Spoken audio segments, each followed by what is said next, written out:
Hey, we should be live, man. We up. We should be, man. It's your boy Detroit Kool-Aid. We got Uncle T Foss. We got Flannel Sam. We got KG in the building, man. It's the Woo crew in the building. Definitely just, if you want to be saying, just gather around. No, we got you. Don't worry about it. Hey, there we go. The people that had enough of me today, apparently, so it's all good. Let's do that.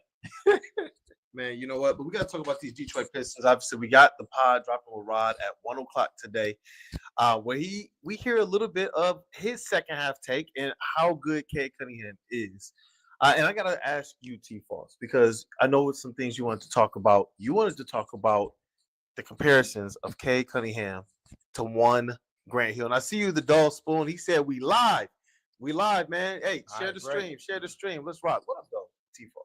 I'm getting ready to roll this popsicle stand. No, but seriously, I see signs of Cade Cunningham being greater than Grant Hill. Because we always compare those two because they had similar games. But I think Cade Cunningham, when it's all said and done, it's still early. When we look back on it, we're going to say Cade Cunningham greater than Grant Hill. Almost like he's the greatest Piston since Isaiah, right? Oh, that could be it. Unless you want to include Rodney Stuckey. Rodney Stuckey, the Golden Calf. What a concept. Greg Monroe. Oh, God. Y'all already know our man Flannel. Nobody knows the stats like Flannel does. And T. Foss, he just put the gauntlet out there because nobody's covered more Pistons basketball or Detroit sports in this room than Terry Foss, even us probably combined. And so it's like the numbers, though, man, they're really starting to back it up. Yep, I got him third in my MVP ballot. Obviously, I don't have a vote, but still, I think it's very well deserved. Third in the NBA in assists, has helped lead a team from a 14-win record last year to 29-26 at the freaking All-Star break, and a very real chance at making the playoffs. If the season ended today, they would be in the playoffs, and he's done all that despite early season. Asar Thompson missed 20-plus games. Jaden Ivey's currently out right now. Cade Cunningham has done more with less, I believe, than any star player in the NBA. Hey. All right, let's throw the stats out. Jeff Iafredi, you talking about one of the pillars of what Woodward Pistons is. Iafredi's in the chat. He says, the boys, we love you, Jeff. We do. We love you, bro. Miss you, man. Young Jeffrey. So let's throw the stats out. First of all, people in Detroit like Cade Cunningham. The thing that used to frustrate me when dealing with the Pistons with Grant Hill, people say, "Oh, he's soft and he's not that." He wasn't soft. His game was to penetrate the paint, get knocked down, make a bucket, hit free throws, and then go back at it again. So Grant Hill didn't have a soft game, but he was called soft here in Detroit. Cade Cunningham with the buffs and the cool hair, whatever. In the game, people here actually like him. So I think that's going to help him a lot. Damn, that's a newsflash. People didn't like Grant Hill, man. Do you think it was mostly just because of the injuries, though? It wasn't the injuries. It was they thought he was soft. He was too corporate. He was just this pretty boy because he would always wear. He was told to wear three-piece suits, which he didn't want to do. Of course. But he was told to do that because of his mom and dad, Calvin Hill, and all that stuff. So the perception was he was this goody-goody two-shoes. The other thing that hurt Grant Hill is he didn't have front office support like Cade Cunningham has. Got you, yeah. The frustrating thing for Grant Hill is if he confided in the front office, they would ask him now and then, hey, what's going on? And he would tell them things, and then 2 days later, it's in the media. He was like, "Well, I thought this was confidential. What's going on?" Getting played. Yeah, it's crazy. He did get played. Yeah, I mean, it makes sense coming off, the bad boys era of basketball to have somebody come in kind of being the corporate guy. That wasn't gonna go over well, and we love Cade because he does embody the city. He goes out there, he wears Detroit on his sleeve every single night. You can see it with the attitude that he plays with, night in and night out. And to me, it's helped a lot. It's helped a lot. Shout out D-Mac in the background, man. But yeah, hey, my dog. But Yeah, my main thing is okay. If the Pistons were to stay where they are, or dare I even say get to a top 5 seed, to me, and we talked to Rod Beard earlier today, and he kind of gave us the rundown as to what the media and the writers would do. But do you think Cade Cunningham is an All NBA player? Because if he were to get the Pistons to a top 5 seed, to me, you can't keep him out of the top 5 in the MVP, and you can't keep him out of any of the NBA all NBA teams. In my mind, he definitely is an All NBA player. The only reason he might be is because the disrespect of the Pistons. They don't. You never hear the Pistons when you go to NBA stuff. They don't even talk about this team. Yeah, and so that's the only reason he wouldn't be on there. He belongs. Dude can play. Now I see a different aspect of his game. It's attitude. Mm-hmm. He knows he can take somebody to the cup. He knows he can hit the jumper now. He's got that confidence. He's got that look like, what y'all gonna do? Right. You preaching, and honestly, that was my takeaway from All-Star break. That's exactly how he was. Every question about who's the face of the league, who's the best player, he was confidently with still that kind of humility that he asked to it, like, that's me. He even asked, like, if I can't say me, I gotta say somebody. You can say you if you want, well, then me. And that to me goes a long way because it's a player who recognizes already what this is going to be here in Detroit, that he's going to have to do 10 times more than everybody else just to have the success, and you still might not get the recognition. He's already been through that. And we talked about that too. Like when he lost on Rookie of the Year, putting up stats only Michael Jordan did. What did he go out there and put? Detroit versus everybody. But they knew when he said at X interviews, I want to win.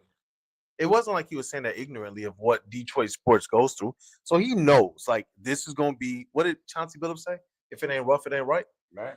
To know that he's not ducking from that, he's not hiding from that, he's not going out to create any other types of super teams unless it happens right here in Detroit, at least for right now. I tip the cap to him, and I think it shows the level of competitor that Cade Cunningham is. Yeah, it is. And he's never going to have that huge pressure on him here. Even if he's the face of the franchise, he's not going to be the face of Detroit sports because you got the Detroit Lions. Detroit Lions are going to carry that mantle, and that's what people are going to focus on. And then it's like, whatever Cade does, that's cool.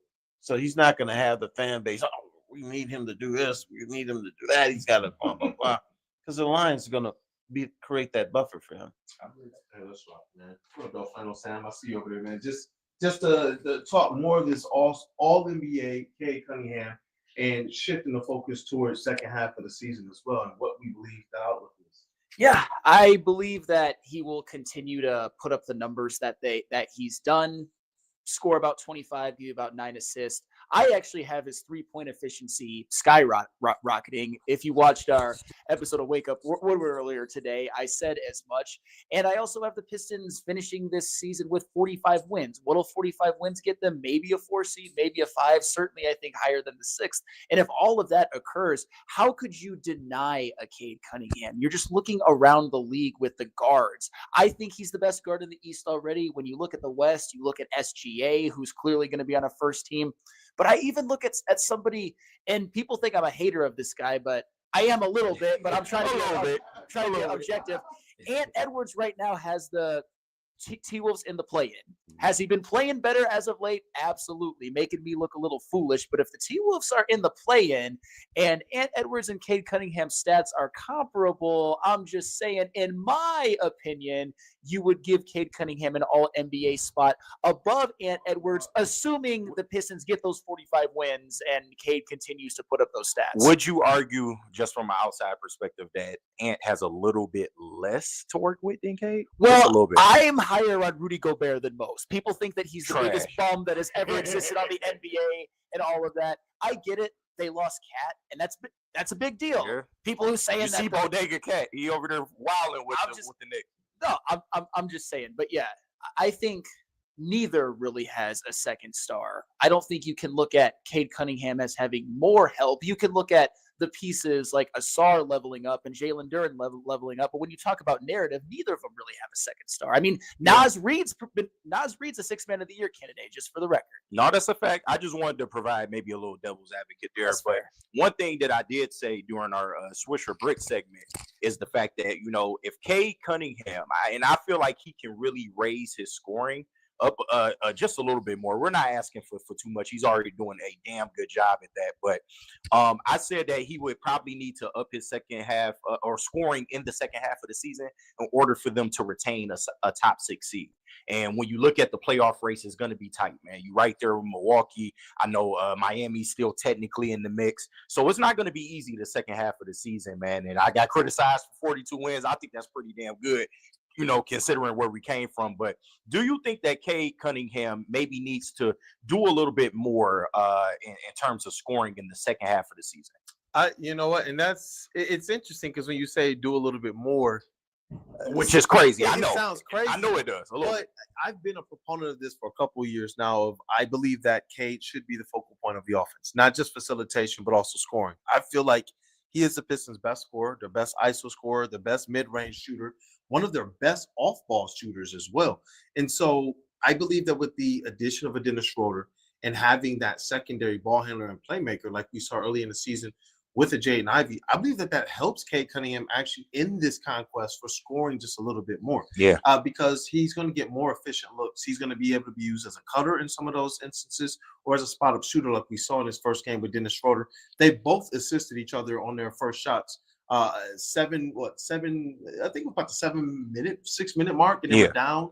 They were only up 7 after they had a 20-point lead, and they sat those guys for a long time. So I do believe that not him going out there and hunting for his own shot, but going out there and being exactly what he is, really the best scorer a lot of nights out of either team when they step out onto that court. Yeah. And he's carrying a certain type of a workload, but the ability that he has to find his shooters, to find the cutters, to play within the dribble handoff and the pick and roll game efficiently, that's going to have Cade Cunningham in a role, in a position to just shoot. Like sometimes I want him, when you hit that mid-range, just shoot before thinking. Yeah, for real. Because he has that ability. And that's why I asked the question. I'm so glad you brought up Dennis Schroeder, is because I feel like his sole mission for coming here is, okay, bring down Cade's usage in quarters 1 through 3. That way in the fourth quarter, Cade can go out there and be the Cade Cunningham that we know him to be. And that's not saying that he won't still pass the ball and facilitate.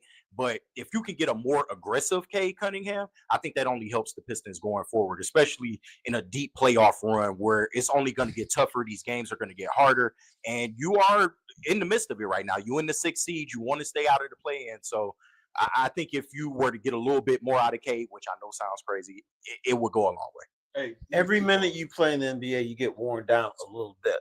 So, yeah, if you can get a rest in the third quarter or second, it doesn't matter. And be that guy in the fourth quarter, then that's going to help. But, the thing, what do you guys want of Cade? You want to be all NBA? Here's the unfortunate thing. Here's the dirty little secret about the NBA and any professional sport. You get your stuff a year later than you should. Cade Cunningham is being punished because of 14. The professionals know, right? And I'm not talking about 2014. I'm talking about last year. So you guys are like, hey man, the Pistons gonna win 43 games. That's great. You know what the rest of the league? You know what the rest of the league? Oh, I'm sorry. It's 45. It's 45. But you know what the rest of the league is saying? So, Yeah. I don't mean anything. It don't. This is a time, you know what? This is a time where we see those types of teams lock in. And that's what's going to be, honestly, a make or break, a telling of who Cade Cunningham is. And not to put all the pressure on him right now, but who he is right now, not who he's going to be as a player. These guys are going to turn up. I do believe that Dame Lillard and Giannis are going to try and turn up down the stretch. They have not been meeting the standard. They sit, just one game ahead of the Detroit Pistons. A lot of that has to do with what Cade has done. A lot of that might have to do with what Giannis and Dame haven't done. So it's going to be interesting coming down the stretch to see how some of these other guards and players and teams that are at the top of the NBA, how they start to respond.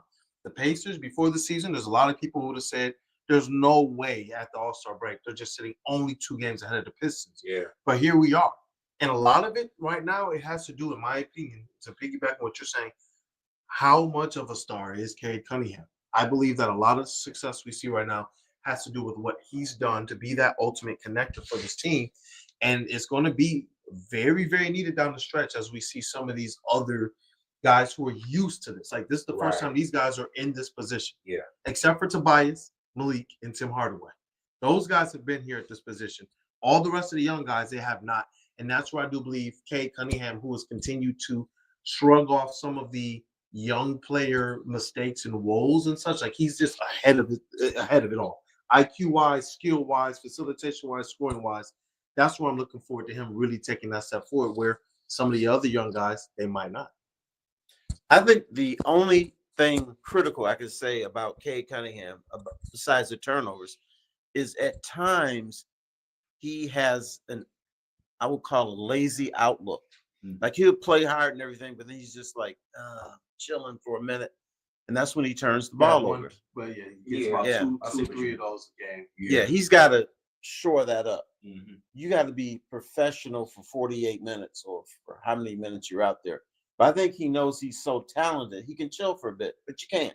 Mm-hmm. You can't do that.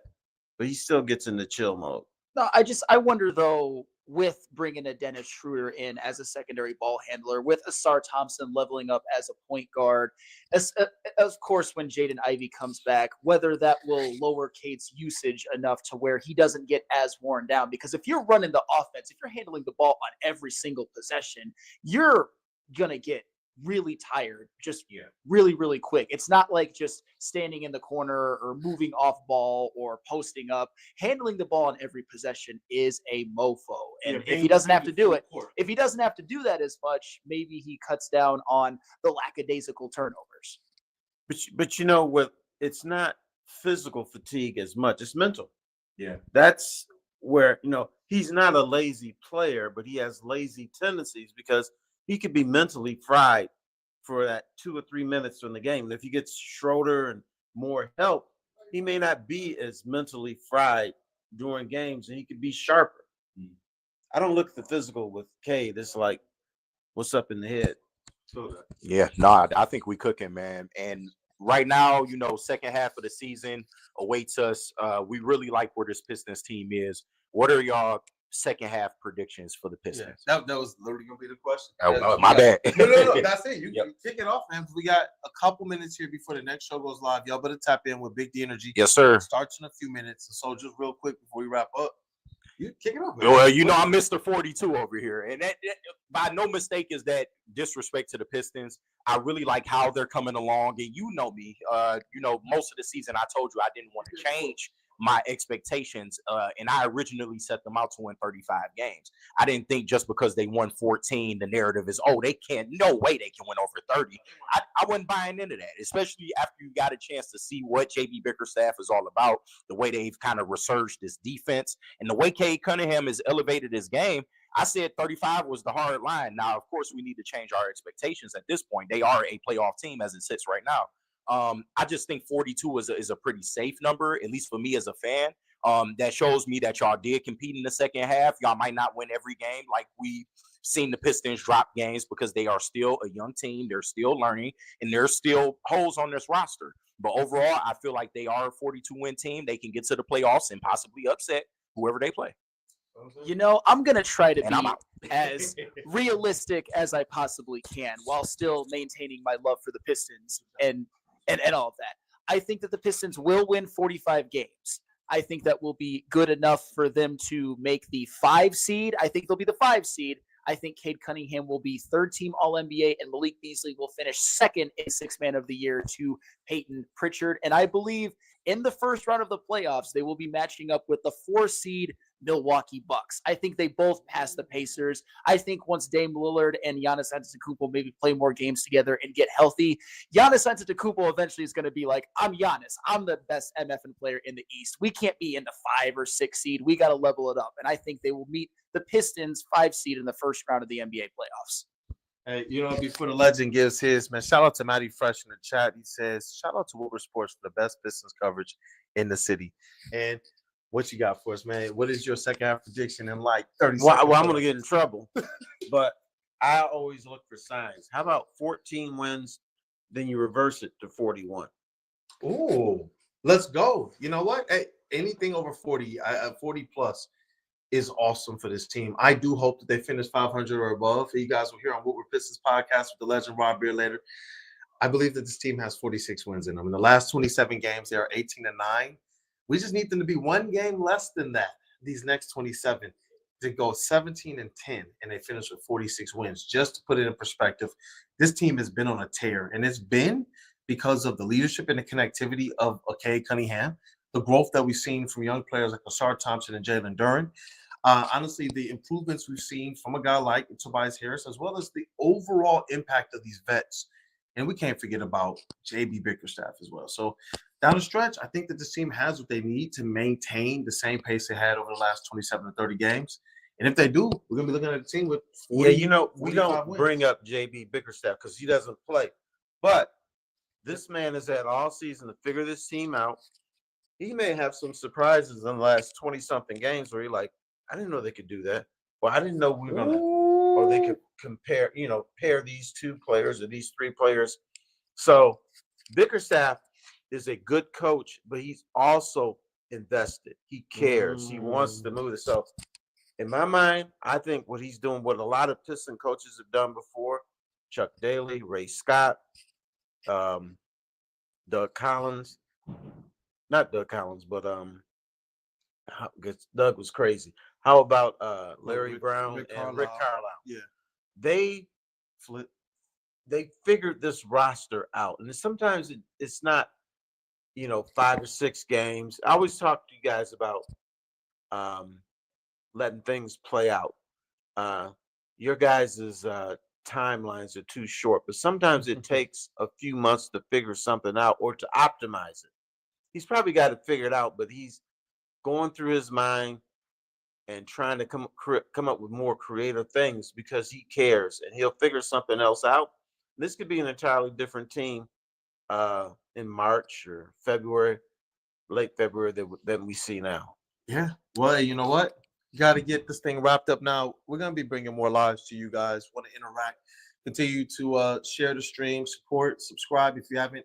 Hit that bell so you get alerted when there's new stuff. We're posting, several different clips a week from our Wake Up Woodward show. Flannel Sam there, my co-host from Wake Up Woodward and staunch contributor of Woodward Pistons. Glad to have you on board, man. KG as well as the legend T. Foss, who's been a part of Woodward Pistons platform and Woodward Sports really from the beginning. He came on in the beginning of this thing and gave us a lot of different features. And shout out to you all, man. And again, our brother Jeff Ifredi in the chats. This platform is not what it is without people like him and Rod Beard, who from the beginning, and us, Rod Beard and I, we looked at Jeff, was like, let's bring him into the fold. And we went a good 2 years, man, and really built this thing up. And a large part of this chat family, I know you guys remember and know that we owe a lot of thanks to that guy too. So just wanted to give him his love, man. Shout out to you. Shout out to you guys too, man. This is fun. Stay tapped in. Go watch Big D Energy, y'all. It's been Woodward Pistons.